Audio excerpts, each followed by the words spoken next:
বাহ, এটা কোনো কাজ করছো তুমি না? তো মাত্র 2 ঘন্টার মধ্যে রেডি হয়ে গেলাম। 2 ঘন্টা মানে কি? আজকে আমার বাড়িধারা ক্লাবে একটা স্পেশাল পার্টি আছে, আমি ওটার জন্য একটু সুন্দর করে রেডি হব না? আর শোনো, 2 ঘন্টা হয়নি। তোমার কিন্তু মনেই হইতেছে না যে তুমি আমার বউ, মনে হচ্ছে পাশের বাসার ভাবি। মানে কি আনোয়ার, আমাকে পাশের বাসায় ভাবি লাগছে? আচ্ছা, নিজের বউকে কেউ পাশের বাসায় ভাবি বলে? কারণ আছে। কি কারণ?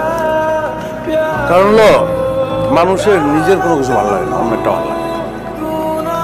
তোমাকে পাশের বাসার ভাবি মনে করে আমার কিন্তু ভালো লাগে, অসুবিধা নেই। উদ্দেশ্যটা তো ভালো লাগে। আরে ভাই, তোমার ভালো লাগে আমার। বুঝতে পেরেছি।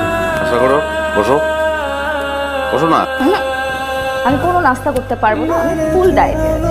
আমি প্রত্যেকদিন ব্রেকফাস্টে